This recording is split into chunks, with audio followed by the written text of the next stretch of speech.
Bon, les amis, je cherchais une deuxième métrique importante pour les SaaS qu'on allait pouvoir aborder après le churn. Et j'ai pris le temps de réfléchir. Et je me suis dit qu'il y avait une métrique dont on ne parle pas beaucoup, qui est absolument essentielle pour un SaaS. Et qui... moi, la première fois que j'ai compris exactement qu'est-ce que ça voulait dire, je dois avouer que je n'ai plus jamais regardé un SaaS, mais surtout même un produit de la même manière. Alors, on va parler aujourd'hui de tout ce qui est primitive, mais on va aller un peu plus loin. On va parler de tout ce qui est basé autour du framework NPE. Alors le framework NPE, qu'est-ce que ça veut dire? Ça veut dire narrative, primitive et enablers. Alors, la première fois que je suis tombé sur l'explication de ce framework, c'est en écoutant une conférence de Jean de la Roche-Brochard sur le produit. Et j'avais trouvé ce framework extrêmement intéressant. Vraiment, comme ils disent les Anglais, eyes-opening. Et ça m'a vraiment fait penser à un autre framework qui est très populaire aussi, qui avait énormément d'impact dans la manière avec laquelle je vois le marketing. C'est le framework de Dave McClure, ARR, acquisition, activation, rétention, referral, revenu.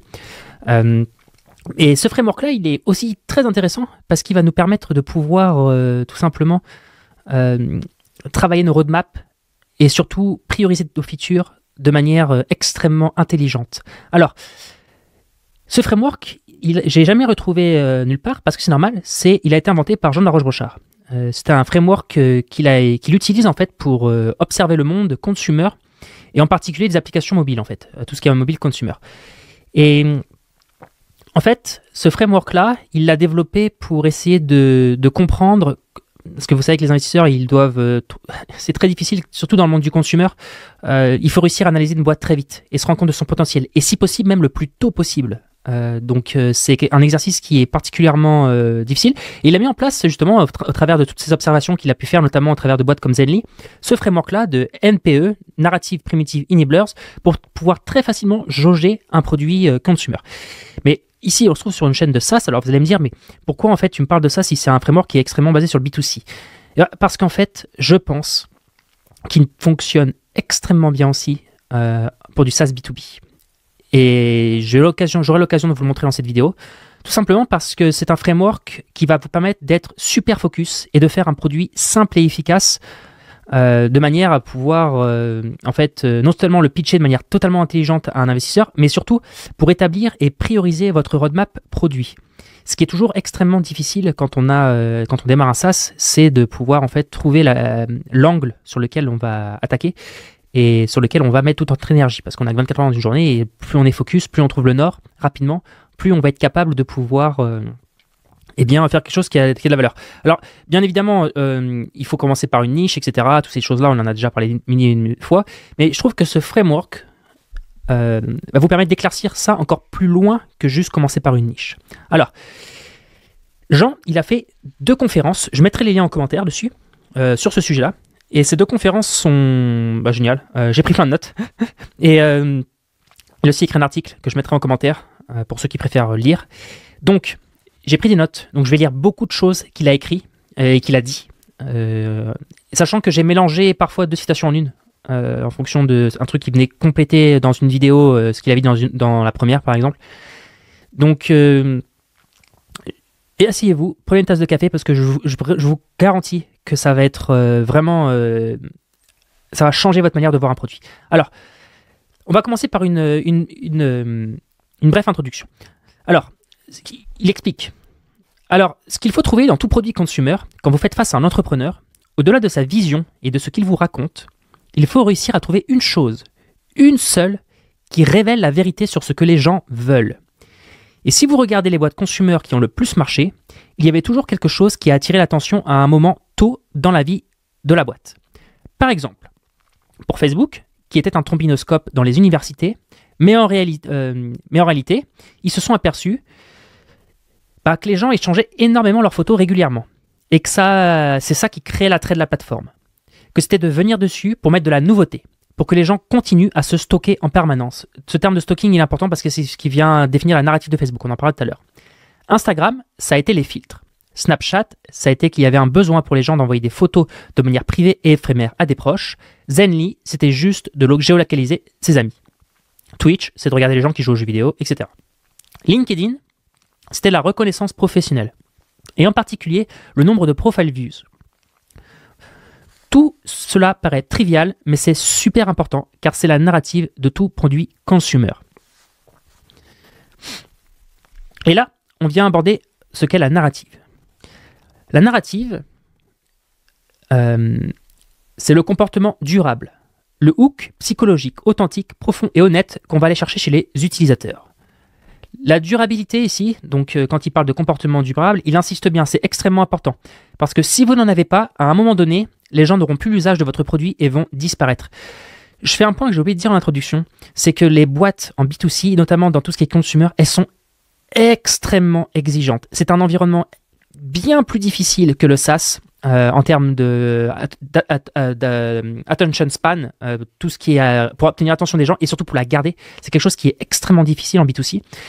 Et c'est pour ça que je pense qu'on a beaucoup de choses en B2B à prendre cet environnement-là. Parce qu'en fait, en B2C, si t'es pas clair, en fait, t'es foutu. Tu peux récupérer. Combien d'applications on connaît qui ont eu des bums d'utilisateurs de centaines de milliers, des millions d'un coup, et en fait derrière, après une semaine plus tard, il n'y a plus personne parce qu'en fait, ou même un mois ou 2 mois, personne parce que l'entreprise elle n'intéresse plus. Donc ça, cette notion de durabilité, il insiste beaucoup dessus. C'est quelque chose qui doit être clé. Et c'est du coup à l'intérieur de cette narrative que tout s'écrit. Et il ne faut pas se tromper, car c'est ce qui permet de savoir si ce sur quoi on bâtit notre application a de l'avenir. Donc, ça, c'est la définition dans les grandes lignes de ce que c'est une narrative. Et je vous encourage à avoir un document quelque part, que ce soit dans votre turbo repo, dans votre doc, que ce soit dans Notion, peu importe où, ayez travaillé votre narrative. La narrative, c'est quelque chose qui va être clé pour votre SaaS et qui va vous permettre de pouvoir en fait avoir un fil conducteur. Maintenant, prenons le cas de la narrative de Facebook. Et bien, Facebook, c'était le stalking. Okay, c'est cette capacité à pouvoir très rapidement voir avoir un trombinoscope pour voir tous les gens ce qu'ils faisaient. Instagram, c'était le beau. C'était le always look good. Peu importe que tu aimes le contenu sur Instagram, c'est toujours très beau. Il y a un vrai travail sur les photos, sur les filtres, etc. Snapchat, c'est très intéressant aussi, parce que c'est l'éphémère et la privacy. Et ça montre d'ailleurs à tel point que les messages qui sont pris en screenshot, dès qu'on prend en screenshot quelque chose, eh bien en fait on notifie l'émetteur. Et on peut même rajouter aussi un autre point à Snapchat qui fait partie de la narrative, c'est l'absence de popularité vis-à-vis de notre audience. Puisqu'en fait on ne sait pas exactement qui a vu, à part le personne qui poste une stories, on ne peut pas voir les stats des autres, etc. On ne peut pas voir le nombre de followers, etc. Enfin, j'utilise pas Snapchat, mais visiblement il y a vraiment cette notion de popularité qui vient gommer aussi toute cette... et qui vient aussi en frontal avec d'autres applications comme Snapchat où là on a Instagram où on a la course aux chiffres. Zenly, c'était la géolocalisation en real time. Surtout dans une logique de rassurer les gens. Plutôt que de s'envoyer en fait 7 fois par jour où est-ce que tu es, on a cette notion de géolocalisation qui permet d'être tout le temps rassuré et de savoir où sont les gens. Pour vous les rencontrer ou si c'est vos enfants, peu importe. Tinder, c'est de l'ego trip. L'Oréal, c'est le bien-être, se sentir bien. Et Yuka, par exemple, la narrative de Yuka est très intéressante, c'est aussi dans du B2C, dans du consumer. C'est que les gens, ils en ont marre de duper par les industriels sur les produits de consommation. Okay, donc, forcément, toute la narrative vient autour de ça. Et ça, votre narrative, vous devez la travailler et surtout en avoir conscience quand on fait un SaaS. Et la narrative peut évoluer. Hein. Des fois, il y a des narratifs qui... on ne trouve pas la bonne narrative dès le début. Mais en tout cas, je dirais que c'est... Je sais pas je pense pas qu'on puisse appeler ça la mission, mais on a vraiment cette notion de narrative qui doit être très ancrée. Et retenez là, c'est très important parce que ça va revenir lié avec la deuxième partie, c'est la primitive. Il continue en expliquant que la narrative n'a de valeur avec vos utilisateurs que si vous arrivez à créer une relation de confiance avec eux. Et ça, la narrative, il y a cette notion de confiance. On a cette notion de durabilité, hein, c'est bien ce qu'il a expliqué, mais attention, il y a cette notion aussi de confiance.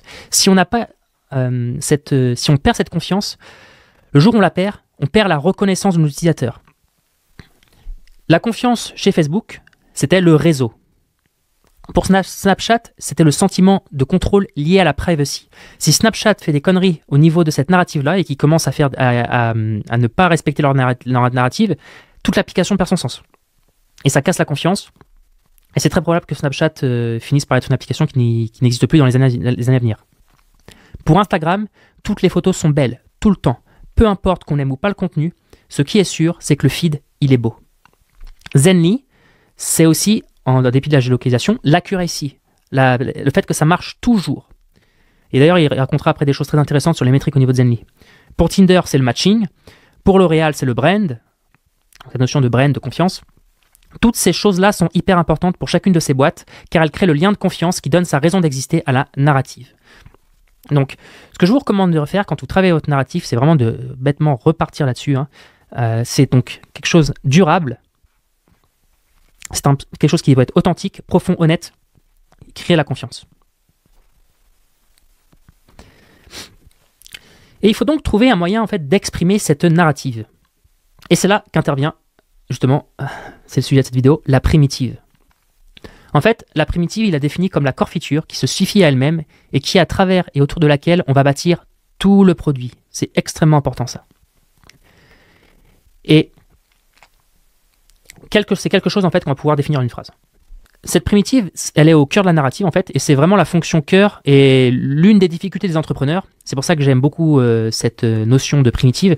C'est que quand ils commencent une boîte en fait, ils lancent plein de choses parce qu'ils ont l'impression que ce qu'ils faisaient avant ne fonctionnait pas. Or, ce qu'il faut faire le plus important, c'est de trouver sa primitive et de la rendre extraordinaire et de ne pas s'en détourner pour créer de la feature en pensant que c'est ce qui va permettre aux utilisateurs de rester sur l'application alors que ça va tout simplement les détourner de votre primitive. Donc on est vraiment dans une notion de focus. C'est quoi ma primitive, ma narrative, et derrière comment est-ce que je fais pour la rendre en fait la plus durable, plus puissante possible. Donc la primitive, elle est très imbriquée aussi au product market fit. Les produits qui n'ont pas de product market fit, ils n'ont pas de primitive. Enfin, votre job, c'est que les gens restent et soient heureux d'utiliser les services pour lesquels ils sont venus. Ouais, c'est une notion de product market fit. Il faut se demander si notre primitive en standalone a une raison d'exister sur l'écran d'accueil de notre utilisateur, de son téléphone. La primitive, c'est ce sur quoi vous n'arrêterez jamais, jamais, jamais de travailler. Et si vous devez faire un trade-off entre développer une feature et développer votre primitive, 9 fois sur 10, il faut développer la primitive. Alors, si ça peut être clair encore pour vous, ce qu'est une primitive, je vais vous donner quelques exemples. On va partir sur les exemples B2C qu'il avait donnés, mais après on partira aussi sur des exemples SaaS. La primitive de Facebook, c'est le post et le feed. Mais ce qui est intéressant avec Facebook, c'est que c'était un trombinoscope avant. Et donc, vu que c'était un trombinoscope, la primitive, c'était le profil. C'est le profil d'un utilisateur. Mais en fait, au fur et à mesure, Facebook a connu une croissance extraordinaire, justement, notamment quand le feed il est sorti, en fait. C'est là que ça a vraiment changé le game. Et donc, autour du post, qui est cette primitive, on a tout un tas d'évolutions qui peuvent avoir lieu. Instagram, c'est le filtre, et en particulier la photo. Je vous rappelle qu'Instagram, au tout début, c'était juste une application qui permettait de pouvoir mettre des filtres sur une photo. On mettait une photo, on avait des filtres, on pouvait la mettre sur d'autres réseaux sociaux. Et c'était bon, pour ceux qui se souviennent, ils mettaient le brand Instagram dessus, ce qui leur permettait d'ailleurs de récupérer du trafic depuis d'autres plateformes. Quand on était posté ailleurs, en fait, on avait marqué Instagram en watermark sur la photo. Il n'y a pas de feed au début sur Instagram. Pour Snapchat, c'est la caméra. Et du coup, elle s'ouvre extrêmement vite. Il y a un vrai travail à faire là-dessus qu'ils ont fait pour qu'elle s'ouvre super vite la caméra. Pour Zenly, c'est la map. Pour Tinder, c'est le swipe et le match. Pour L'Oréal, c'est les 3000 experts. Pour LinkedIn, c'est le CV. Pour WhatsApp, c'est le chat. Et maintenant, si on prend des cas un peu de primitifs pour du B2B, en fait, moi, dans mon cas, sur The Company's API, ma primitive, c'est quoi? C'est le profil d'une entreprise. Mon objectif, c'est de faire en sorte que j'ai le meilleur profil à terme sur une entreprise. Dans le cas de Crisp, la primitive, qu'est-ce que c'est? C'est le message dans le chat. C'est le chat, c'est le message. C'est comment est-ce qu'on fait pour qu'il y ait un maximum de messages qui sont envoyés et que les gens puissent facilement communiquer sur les sites. Si je prends le cas... vous pouvez prendre le cas de n'importe quel SaaS, il y a toujours une primitive très importante. Je pense que dans le cas de HubSpot, quand ça a commencé, c'était le contact dans le CRM. Et donc, en fait, j'adore ce framework. Pourquoi? Parce qu'au début, quand on commence un SaaS, il faut commencer de manière extrêmement simple. Personne ne vous connaît, personne ne sait ce que vous faites. Il va falloir trouver une primitive qui a de la valeur, quelle primitive a de la valeur pour vos utilisateurs. Et autour de cette primitive-là, quand on l'a trouvée, on reste focus dessus. Et surtout, on sort absolument du mindset destructeur qui est de faire un patchwork de features qui va sans cesse en fait complexifier le produit. Et au final, on ne sait même plus quelle est votre primitive dans votre produit. Qu'est-ce que vous faites? Quelle est votre primitive? Et ça, je trouve que c'est assez... Quand on comprend ça, en fait, on a fait vraiment un grand pas. En tout cas, dans tout ce qui est produit, on a fait un énorme grand pas. Et le monde est tellement hostile en B2C, dans les applications de consumer, que eux, ils n'ont pas le choix, en fait. Ça s'impose par défaut à eux. Maintenant, nous, dans le SaaS, on peut faire des meilleurs produits si on arrive à appliquer ce framework, et surtout au début de notre SaaS, parce que ça ne sert à rien d'essayer de faire un HubSpot dès le début, en fait, avec un patchwork de features. On ne sait plus ce que vous faites, d'ailleurs. C'est très difficile de définir la primitive de HubSpot au début. Si on n'a pas connu HubSpot... la primitive de HubSpot aujourd'hui, c'est très difficile de la prédire si on n'a pas connu HubSpot au tout début. Donc, cherchez votre primitive et cherchez la primitive qui a le plus de valeur pour vous. Et il faut être obsédé et ne jamais s'arrêter de travailler sur cette primitive. Le jour où vous vous arrêtez de travailler dessus, d'arrêter de se poser la question si la fonctionnalité qu'on vient de développer nous permet d'améliorer ou d'augmenter l'expérience de la primitive, vous êtes foutu.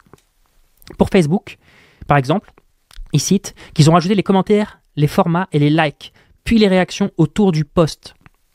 Pour Zenly, ils ont amélioré la map en développant leur propre map engine, leur propre moteur de map, pour que ce soit encore plus facile. Pour Tinder, ils améliorent sans cesse le matching, l'algorithme de matching, parce que la primitive, pour qu'elle puisse être le plus intéressante possible pour l'utilisateur. Pour LinkedIn, il aurait fallu maximiser la valeur des connexions. WhatsApp, ça marche partout, même au milieu d'un festival. Et d'ailleurs, je vous ferai remarquer une chose, c'est que quand on trouve une primitive qui a de la valeur, très souvent, c'est là que c'est le début en fait. Parce que d'être excellent sur une primitive, c'est un travail de tous les jours, c'est un travail qui prend des fois des années. Et c'est pas quelque chose de simple. Mais c'est comme ça qu'on crée des boîtes qui deviennent énormes et qui vont avoir énormément d'utilisateurs. Il continue. Notamment en fait en expliquant que WhatsApp c'est simple, mais en fait comment est-ce que tu fais pour que ça fonctionne dans un festival? Zenly, comment est-ce que tu fais pour que la géolocalisation elle marche tout le temps? Ça c'est vraiment des problèmes techniques qui sont extrêmement difficiles à résoudre, mais qui sont clés en fait. C'est clé parce que ça vient casser la primitive sinon. Il continue. Je répète, c'est très important que la primitive se suffise à elle-même. Et je sais que c'est difficile d'aller dehors et de dire que votre application ne fait juste que de la photo éphémère, de l'avatar 3D ou un Trombi. Mais 100% des boîtes consumer qui sont évaluées aujourd'hui à plus d'1 milliard, toutes sans exception, ont fonctionné jour 1 avec une feature, la primitive, de manière hyper triviale. Ici, même l'exemple de Snapchat, qui était au début une application qui ressemblait à rien du tout. C'était un truc, c'était pas forcément un beau design, etc. Zenly, il avait expliqué qu'au début, c'était juste une map avec un point et tu avais les points de tes amis autour, tu pouvais voir, ça n'allait pas plus loin que ça. Mais cette notion de primitive, elle nous force, en fait, à nous concentrer sur la valeur et non plus sur la fonctionnalité. C'est pour ça que j'aime bien réfléchir comme ça. On cherche la primitive qui a de la valeur et ensuite, une fois qu'on l'a trouvée, on va embellir, on va l'améliorer. Mais cette recherche, cette poursuite de la primitive, elle est extrêmement importante. Regardez Twitter, Snapchat ou Instagram, c'était juste du filtre. Et alors Instagram, il n'y avait pas de feed et ça a cartonné juste avec ça. Alors ça, on l'a dit tout à l'heure. Twitter, c'est pareil au début, on avait une primitive très simple. C'était le tweet, tout simplement. Et comment est-ce que tu fais derrière? En fait, ce qui est intéressant quand on est quand on travaille sur le produit, c'est qu'une fois qu'on a notre primitive, c'est quel type de fonctionnalités autour on va pouvoir développer qui vont améliorer cette primitive-là. Et finalement, en fait, on se rend compte que la primitive, elle est au cœur de toute notre stratégie. Et c'est à ça, en fait, que j'ai adoré, en fait, quand j'ai compris cette chose-là, c'est que ça nous simplifie la vie. Ça nous simplifie la vie à mort en termes de roadmap. Parce que c'est très simple. Tu as les fonctionnalités qui viennent améliorer la primitive et les fonctionnalités qui ne viennent pas améliorer la primitive. Et ça dégage. Et donc, ça permet de faire un tri extrêmement important et surtout, en fait, de gagner du temps. Et en plus, d'augmenter la croissance. Zenly, au début, c'était une map avec un point bleu et les autres points, c'était des amis avec leur adresse et leur batterie. Voilà. T'avais cette notion de batterie aussi, très importante à côté des points. Au départ, ils avaient 10 000 active users. Alors ça paraît rien, mais à chaque fois qu'il y avait un utilisateur, ils ne repartaient jamais. Et plus ça allait, plus la courbe de nouveaux inscrits augmentait, avec une rétention toujours aussi bonne. Quand ils avaient des problèmes de qualité sur la localisation, boum, il y avait une chute des inscrits. il y avait une chute des daily active users.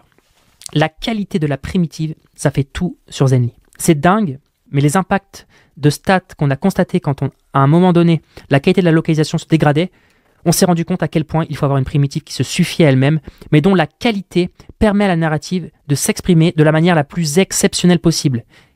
Et en consumer, les gens sont impatients, exigeants, et il faut que ça marche. Le social et le consumer, ça ne doit pas être compliqué. Et j'ai même envie d'aller plus loin, en fait. Chaque produit ne doit pas être compliqué. C'est ça la difficulté. Hein. C'est comment est-ce qu'on fait un produit qui est pas compliqué.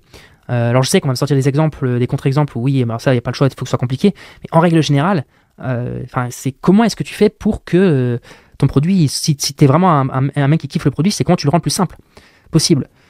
Et là où je trouve très intéressant dans ce paragraphe, c'est quand il explique on s'est rendu compte à quel point il faut avoir une primitive qui se suffit à elle-même, c'est-à-dire qui soit suffisante pour que les gens, avec cette seule primitive, aillent sur votre application, c'est-à-dire que la seule présence de cette primitive donne de la valeur à l'application, mais dont la qualité permet à la narrative de s'exprimer de la manière la plus exceptionnelle possible. Et c'est pour ça qu'il a insisté avant sur la pertinence d'avoir une géolocalisation qui fonctionne en tout temps, d'avoir WhatsApp qui fonctionne peu importe la météo, peu importe le nombre de personnes sur le terrain. Et c'est vrai que c'est incroyable, hein, parce que même aujourd'hui, franchement, en 2024, là, en fait, WhatsApp, Messenger, malgré l'énorme budget de Facebook, je suis désolé, mais combien de fois sur WhatsApp, tu envoies un message, tu es sûr qu'il va être envoyé à un moment quand il va y avoir du réseau. Sur Messenger, tu reçois le petit bouton rouge là où il faut que tu le resend. Voilà, là, on voit l'excellence qui est visée par WhatsApp sur la primitive. Et c'est ça qu'il faut chercher quand on travaille sur le produit. C'est l'excellence sur notre primitive. J'ai fait une aparté d'ailleurs, j'y ai pensé en regardant ces vidéos, c'est que, alors, on retrouve souvent une expression de la primitive et de la narrative dans le nom de l'entreprise. Par exemple, je pensais à ça, mais Snap. C'est cette notion de quick et éphémère, cette notion de privacy, tu vois. Et en fait, dans le nom, il y est. Facebook, en fait, ça fait référence au trombinoscope. Zenly, c'est le côté zen qu'on a de savoir où sont les gens, d'être rassuré. Si je balance Zenly à mes enfants, je suis rassuré de savoir où est-ce qu'ils sont en fait, et le fait de voir la batterie, etc. Donc il y a ce côté zen, on n'est pas obligé de renvoyer cette fois où est-ce que tu es. Shazam, c'est le côté rapide, le côté magique aussi de trouver une chanson. Ça vient autour de cette primitive qui est t'appuies sur un bouton, Shazam. Alors là, Shazam, c'est vraiment la primitive, c'est j'appuie sur un bouton et ça me trouve la chanson. La première fois qu'on a tous essayé Shazam, on a eu un effet. C'est comme quand la première fois que tu essayes Akinator, tu vois, et qu'il te trouve la bonne personne à qui tu pensais. C'est ce côté vraiment waouh. Et Spotify, par exemple, c'est le fait de spot avec l'algo de recommandation. Alors je sais pas si c'est voulu, mais en tout cas, c'est vrai que Spotify, moi, un truc que j'ai adoré, c'est quand on arrivait sur Spotify, au tout début, tu avais cette notion, au-delà de faire des playlists, cette notion d'algorithme de recommandation qui était quand même assez efficace. Hein. C'était assez game changer. Donc, en fait, quand on a trouvé sa primitive, très souvent, c'est assez marrant de voir que si on arrive à mettre son nom en rapport avec la primitive, c'est puissant. Très, très puissant. D'ailleurs, est-ce que finalement, on ne devrait pas, quand on cherche un nom de startup, trouver sa primitive, et une fois qu'on a trouvé sa primitive, hop, on trouve le nom, plutôt que l'inverse, tu vois. Et d'ailleurs, c'est très marrant parce que si vous voulez faire le jeu, vous allez sur ChatGPT et vous lui dites qu'est-ce que ça veut dire ce nom-là. Et j'ai fait avec Twitch. Et Twitch, ça vient du fait c'est tout ce qui est Twitch gaming. En fait, c'est ces notions où tu dois ces jeux en fait, les Twitch gaming où tu dois réagir extrêmement vite, notamment dans les FPS et les first personal shooters où tu dois réagir extrêmement facile. Et Twitch avait cette notion de créer des communautés autour du jeu vidéo en fait, de gens qui se regardent le jeu vidéo. Et ça va vite. Alors, on se switch de Twitch de live en live. Donc c'est super intéressant de réfléchir à comment est-ce que les gens construisent leur nom et de demander à ChatGPT pourquoi il y a ce nom il est là. Ça peut donner pas mal d'éléments sur la primitive du jeu en question. Alors, on va terminer sur la dernière phrase en rapport avec la primitive. L'enjeu de toute mobile consumer app, c'est de stocker de la valeur. Si en tant qu'utilisateur, vous arrivez sur une application, vous sentez pas que votre profil s'est enrichi, vous n'avez pas l'impression d'avancer. Si vous n'avez pas l'impression d'avancer, vous allez partir de l'application. En fait, c'est ce qu'il appelle l'effet World of Warcraft. C'est aussi pour ça que sur Snapchat, en fait, les filtres, ils changent en permanence et que tu es obligé d'avoir ce renouvellement de filtres. Sinon, les gens vont se faire chier et tu as plein de boîtes qui meurent à cause de ça. Et en fait, ça, c'est aussi un élément clé de la primitive. c'est que comment est-ce qu'on fait pour qu'on crée une application qui, autour de cette primitive, à chaque fois qu'on l'ouvre, la personne a l'impression d'avancer. Alors, la chose la plus logique qu'on pense, c'est effectivement le nombre de followers. Quand on passe de 2000 à 3000, on a vraiment cette sensation d'avancer. Mais c'est ça aussi, cette notion de... On arrive sur une application, on sent qu'on a ce sentiment d'avancer. Si t'as pas ça, t'es mort en fait. Au bout d'un moment, les gens ils se lâchent, ils passent à autre chose. Et ça montre aussi, et c'est pour ça qu'en tant que SaaS, c'est extrêmement important d'ouvrir ses chakras et regarder un peu ce qui se fait dans le monde B2C. Parce que, en fait, comme c'est un monde qui est extrêmement difficile, parce que les gens, comme je disais tout à l'heure, leur attention, elle est très limitée, eh bien, il y a quand même cette notion de renouvellement qui est très très importante. Et sur un SaaS, je pense qu'on peut aussi réfléchir sur comment est-ce qu'on fait pour que notre primitive derrière, pour créer ce sentiment d'avancement tout le temps dans notre application, pour que les gens ils puissent revenir rapidement. Voilà. Donc, on a une narrative, ok, et on a de la primitive qui suffit elle-même, qui vient renforcer la narrative, qui est une narrative qui est durabilité, sur la confiance, etc. Et le but du jeu d'un SaaS, en tout cas pour moi, c'est de trouver une primitive pour une niche. C'est vraiment, une fois que tu l'as, bam! Là, tu peux commencer à avancer dans une direction extrêmement intéressante au niveau de ton produit.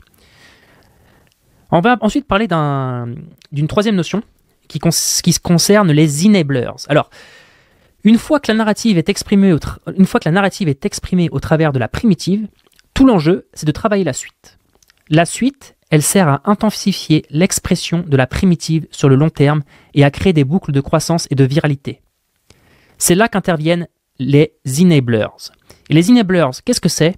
Ce sont toutes les fonctionnalités qui, à l'intérieur de la narrative, et c'est important que ces enablers soient à l'intérieur de la narrative, sinon en fait votre application risque de devenir un Frankenstein. Ce qui est d'ailleurs, on voit très souvent avec Facebook. À un moment, Facebook, ils étaient complètement paumés et ils ont commencé à nous sortir des tas de fonctionnalités. Je crois qu'ils sont même transformés à un moment en un site de dating. Enfin, il y avait plein de choses comme ça qui n'avaient plus rien à voir avec les primitives de départ en fait, qui étaient le post, le feed, etc. Et en fait, tu perds tes utilisateurs. Et d'ailleurs, je pense même que, juste pour faire une aparté sur Facebook, votre narrative, des fois, comme la narrative Facebook, c'est le stalking, quand il a commencé à y avoir l'élection de Trump, plus derrière je sais plus, les papers là, à Londres, j'ai oublié le nom, mais en fait, tous les problèmes de privacy qui ont commencé à être mis en avant par les médias, etc., ça a vachement nuit à l'image de Facebook. Même Zuckerberg a dû se présenter devant le Sénat ou je sais plus où, et ça a permis de pouvoir en fait ça a vraiment fait beaucoup de mal à la narrative de Facebook, et donc il y a des trucs des fois où avec le temps notre narrative elle peut en fait complètement ne plus être pertinente, enfin être complètement attaquée en fait, alors qu'elle n'était pas au début. Facebook, tout le monde s'en foutait. D'ailleurs c'était même le secret de Zuckerberg, c'est que les gens s'en foutaient de leurs données au début. Et qu'en fait, ils mettaient tout. Et pourquoi ils disaient ça? Parce qu'en fait, ils voyaient sur les stats que les gens ils étaient prêts à balancer toutes leurs données. Donc ça n'a jamais posé de problème. Et puis le jour où ça a commencé à poser problème, en fait là, la notion de stalking, elle n'est plus du tout vécue de la même manière. Je recontinue. Donc, c'est là qu'interviennent les enablers, dont toutes les fonctionnalités qui, à l'intérieur de la narrative, vous permettent d'améliorer et de renforcer votre primitive ou d'augmenter l'expérience utilisateur, en fait, l'expérience autour de votre produit. Donc, je répète, les enablers, c'est toutes les fonctionnalités sur le côté qui vont vous permettre d'améliorer ou de renforcer votre primitive. Parce qu'à mesure que vous construisez un produit consumer, gardez en tête que votre expérience doit rester hyper focus, hyper clean et hyper informée. Donc, vous ne faites pas du Facebook ou du HubSpot avec des milliers de fonctionnalités. C'est comme ça qu'on obtient de la stickiness. Cette notion de stickiness, en gros, c'est de la rétention. C'est vraiment en trouvant sa primitive et en restant extrêmement focus, et tout ce qu'on vient construire autour, c'est uniquement dans le seul et unique but d'améliorer la primitive qui elle-même appartient à une narrative au-dessus. Si vous avez le cul entre deux chaises, que vous avez plein de fonctionnalités à développer et que vous ne savez pas par laquelle commencer, il faut choisir celles qui vont servir à l'amplification de la primitive. Alors vous allez me dire, ouais, mais par exemple pour Facebook, c'est quoi? Un des enablers de Facebook qui est extrêmement intéressant, c'est les pages. Quand Facebook a développé les pages sur le côté, c'était dans une logique de séparer les comptes des marques des comptes des particuliers, pour que les marques puissent elles-mêmes faire un post qui va elle-même du coup améliorer les primitives et tout ce qui est le feed et compagnie. Snap, un enabler qu'ils ont mis en place, c'est un chat. Quand ils ont commencé à mettre un chat, attention, cet enablers-là, il fallait qu'il respecte la narrative de Snapchat. Donc, il ne pouvait faire qu'un chat qui respecte la privacy avec des messages qui s'effacent pour ne pas gavloder en fait la narrative. Zenly, ça a été les gatherings, donc toutes les réunions qu'il faisait, et le fait aussi que ça nique pas la batterie. LinkedIn, ils ont fait une fonction parfaite pour le recrutement, et WhatsApp, un enabler de WhatsApp, de la primitive de WhatsApp, c'est quoi? C'est les groupes. Tous les groupes qu'on pouvait créer avec plusieurs personnes, qui viennent améliorer en fait la notion de primitive qui est dans l'envoi de messages. Il continue en donnant une notion personnelle. Un vécu personnel, c'est que l'une des fonctionnalités qui marche le mieux chez Zenly, c'est le profil avec le temps passé, avec les gens qui sont proches de vous et ceux qu'on n'a pas vus depuis longtemps. En gros, Zenly, quand ils ont cherché les enablers à développer, un truc qu'ils ont développé pour améliorer cette primitive, ça a été de faire des profils, des pages profils. Et ça marchait à mort. Et en fait, ce qui se passait, c'est que sur la page profil, on pouvait voir notamment les gens avec qui on avait passé le plus de temps. Donc j'ai passé, 30 jours d'affilée avec ma femme. Et puis on pouvait voir aussi les gens long time no see qu'on n'avait pas vu depuis longtemps. Et pourquoi en fait ça? C'est parce que dans la narrative, qui est le stalking, les gens veulent savoir avec qui on a passé plus de temps. Parce qu'il y a aussi cette notion de stalking qui était importante sur Zenly. C'est forcément, on veut savoir où sont les gens. Donc là, on peut pas être... on est vraiment dans du stalking pur. Ce qui est important à comprendre, c'est que ces enablers doivent être dans la suite logique de la primitive. Elle l'améliore, mais elle reste dans la narrative. À mesure qu'on construit un consumer product, il faut garder en tête que l'expérience doit rester hyper focus, hyper clean et hyper informée pour l'utilisateur. Chez Facebook, l'expérience s'est bien éloignée. Alors que sur Snapchat, ça a une bien meilleure stickiness. Et il dit en une phrase, respectez vos utilisateurs. Et respecter nos utilisateurs, ça veut dire qu'il faut respecter aussi au départ la narrative, ce pourquoi on s'est engagé, parce que n'oubliez pas que la narrative, comme on a dit, elle doit être durable, mais elle doit être surtout aussi authentique. Et c'est tout ce qui crée en fait la valeur qu'on va sur notre application. Si Yuka se met à déconner par exemple et à prendre de l'argent des industriels pour améliorer les notes, c'est terminé. L'application elle est finie. Donc du moins elle va prendre un sacré coup. Et ça c'est un peu le risque quand on cherche des enablers, c'est de se perdre et de mettre des enablers qui viennent en fait tout simplement abîmer la narrative de base. C'est pour ça que Snapchat ne pouvait pas faire autre chose qu'un chat qui était en mode privacy. Donc voilà, hein. Narrative, primitive, enablers. Quand vous regardez un produit autour de vous, essayez de réfléchir à ça.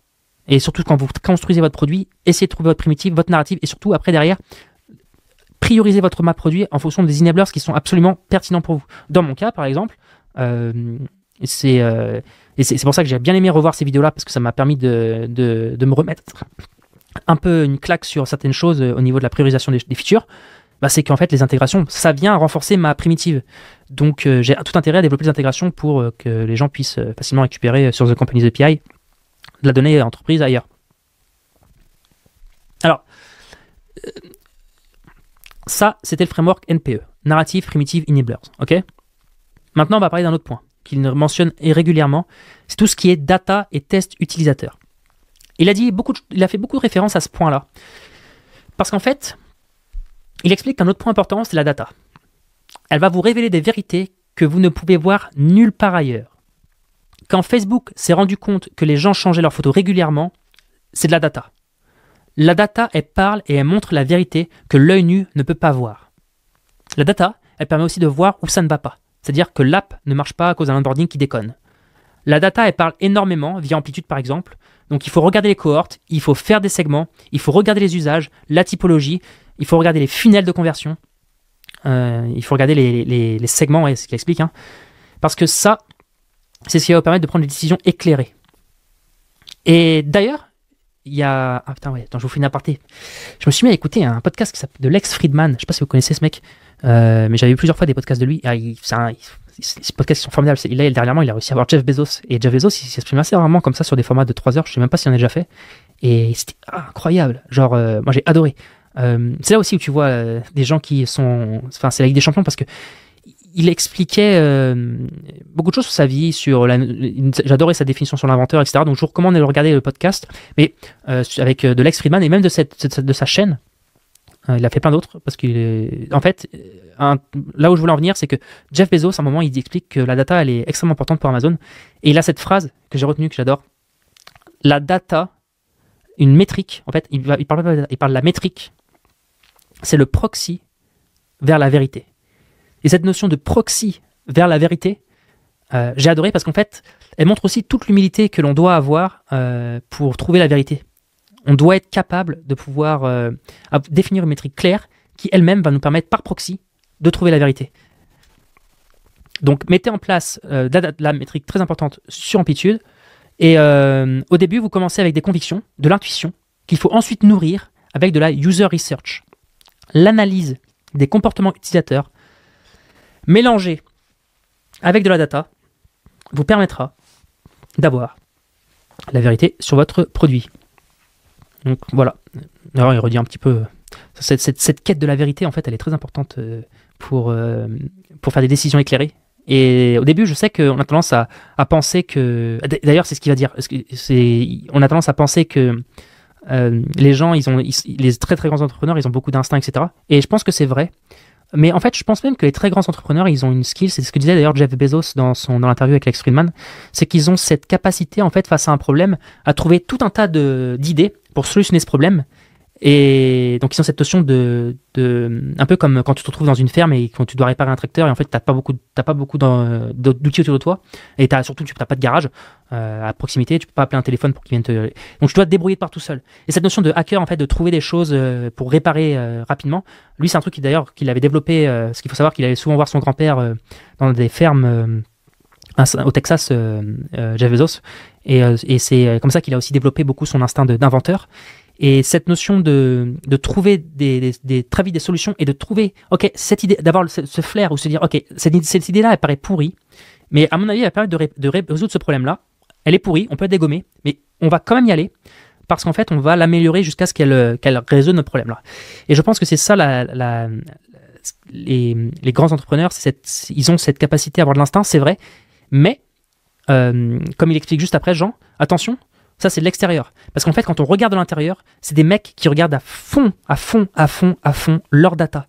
Et ils ont certes un instinct qui développe, mais la data vient éclairer la grosse majorité de leurs décisions. Et d'ailleurs, même un mec comme Warren Buffett, la plupart de ses décisions, elles sont éclairées par de la data, en fait. Alors certes, il a un peu d'instinct, mais je veux dire, c'est de la data à mort. Et c'est d'ailleurs, c'est pour ça qu'il lit énormément, Warren Buffett. Je ne sais pas combien d'heures par jour il passe, mais il a dû lire.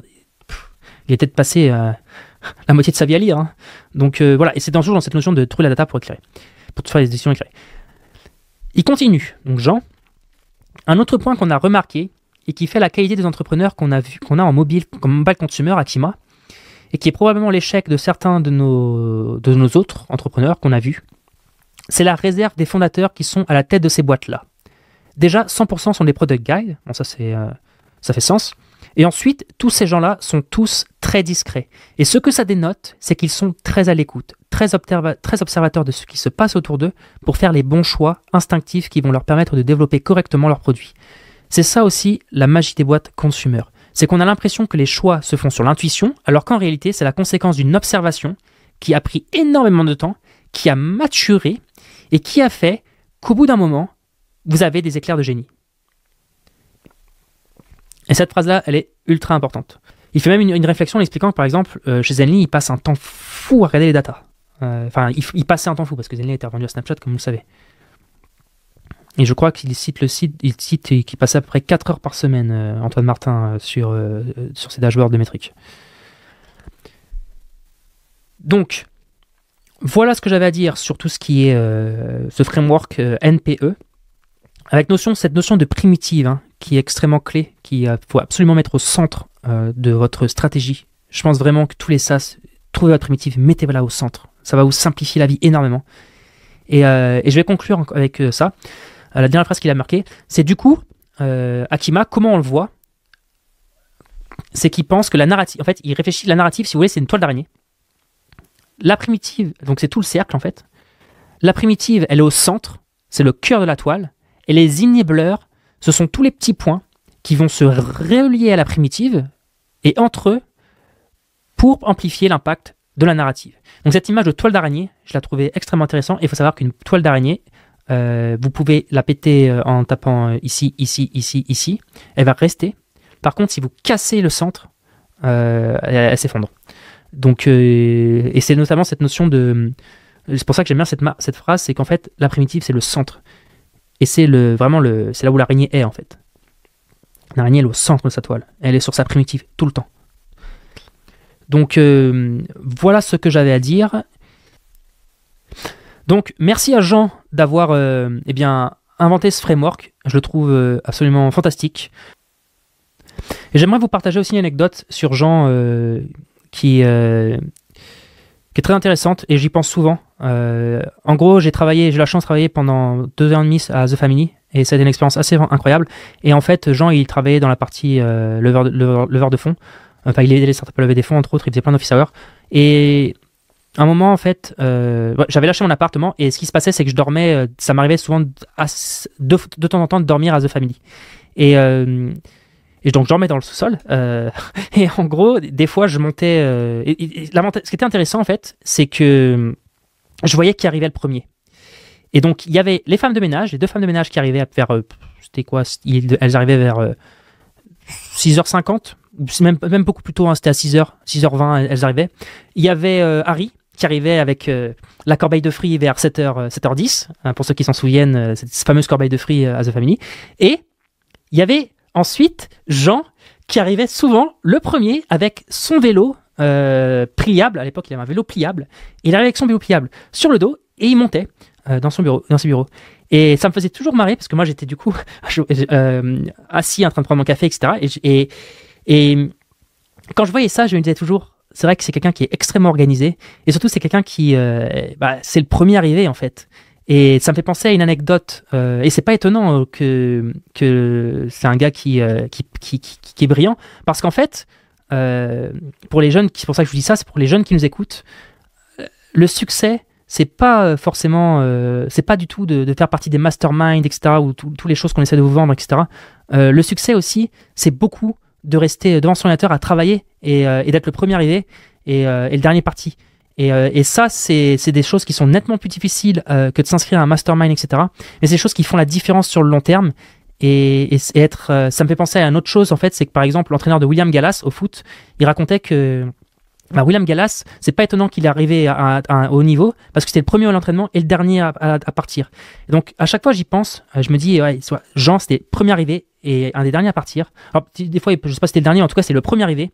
Et cette notion de discipline, je vous encourage vraiment, en tant qu'entrepreneur et même en tant qu'être humain, à l'avoir dans votre vie, parce que ça compound et ça vous permet vraiment d'améliorer significativement les choses que vous allez créer, etc. Il a d'ailleurs écrit un livre qui s'appelle The Human Machine. Alors, je ne l'ai pas lu. Il faudrait peut-être que j'achète et que je lise. Ça doit être très intéressant.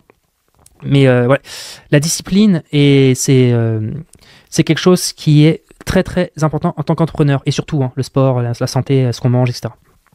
Donc, voilà ce que j'avais à dire. N'hésitez pas à vous abonner si ça vous a plu et à mettre un like. Et surtout, en fait, à me dire d'autres sujets de vidéo que vous avez envie de traiter. En ce moment, je vais un peu taper toutes les métriques importantes sur un SaaS. Mais cette notion de primitive, vraiment, moi, c'est un truc que j'adore. Vraiment, elle simplifie beaucoup la manière d'observer un produit. Donc, n'hésitez pas à travailler cette notion, ce framework NP autour de votre produit. Ça va vous simplifier la vie. Je vous souhaite un agréable week-end et à bientôt.